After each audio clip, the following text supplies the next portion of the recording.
बड़ी बड़ी आंखें, धनुषनुमा माथा, गोल सपाट गाल और चुलबुला स्वभाव निगार सुल्तान को खूबसूरती के कतार में सबसे आगे रखते थे।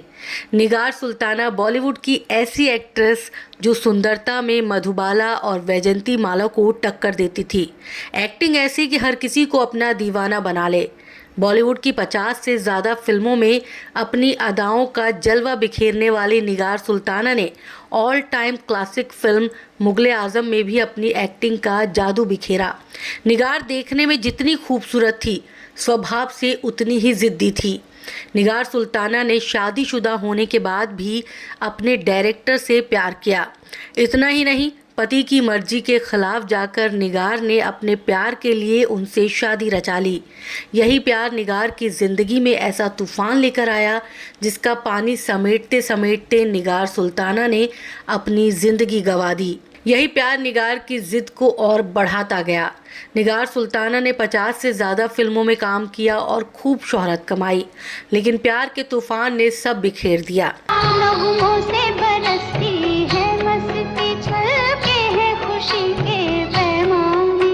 सारे सपने हवा हवाई हो गए और निगार ने अपने प्यार को ही कोर्ट में घसीट लिया। बाद में अपने परिवार का पेट एक फर्नीचर की दुकान चलाकर पाला। आइए जानते हैं निगार सुल्ताना की जिंदगी की कहानी। निगार सुल्ताना का जन्म 21 जून 1932 को ब्रिटिश हुकूमत वाले हैदराबाद में हुआ। निगार के पिता पेशे से फौजी थे। साथ ही निगार अपने 5 भाई बहनों में सबसे छोटी थी। निगार के पिता सेना में मेजर के पद पर नौकरी करते थे तो ठीक ठाक रुतबा भी था, लेकिन पिता का असमय ही कम उम्र में निधन हो गया और परिवार की जिम्मेदारी निगार सुल्ताना के कंधों पर आ गई। निगार के पिता के दोस्त जगदीश सेठी ने निगार की मदद की और उन्हें फिल्मों में काम करने की सलाह दी। साथ ही उन्होंने निगार को करियर में पहला ब्रेक भी दिया। साल 1986 में फिल्म बन रही थी जिसका नाम था रंगभूमि।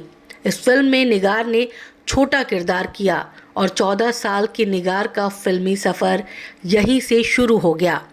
निगार अपने करियर में मशगूल हो गई और बेला, शिकायत, नाव, मिट्टी के खिलौने, सुनहरे दिन, बिखरे मोती, मिर्ज़ा गालिब, आनंद भवन जैसी फिल्मों के जरिए अपना फिल्मी सफ़र शुरू किया।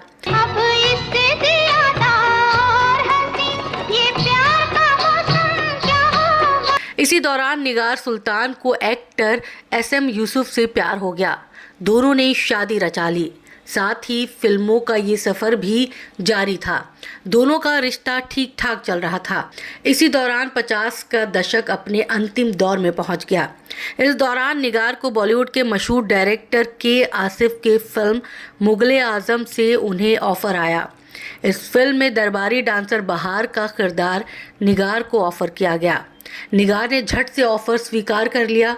बस फिर क्या था, फिल्म का शूट शुरू हुआ और निगार की मुलाकात के आसिफ से हुई। के आसिफ के काम के जुनून पर उनका दिल आ गया। शादीशुदा होने के बाद भी निगार ने के आसिफ से शादी कर ली। दोनों की एक बेटी हीना कौसर भी हुई। हीना भी अपनी मां की तरह बॉलीवुड की मशहूर एक्ट्रेस रही। निगार ने फिल्म में काम किया और खूब पॉपुलैरिटी बटोरी, लेकिन अब निगार की ज़िंदगी में तूफान का आगमन होना था। एक दिन निगार को खबर मिली कि उनके पति के आसिफ ने दिलीप कुमार की बहन अख्तर से शादी कर ली। इस बात के बाद निगार का दिल टूट गया और ज़िद सवार हो गई। निगार ने भी हार नहीं मानी और अपने प्यार का तमाशा बनने में ज़रा भी हिचकिचाहट महसूस नहीं की।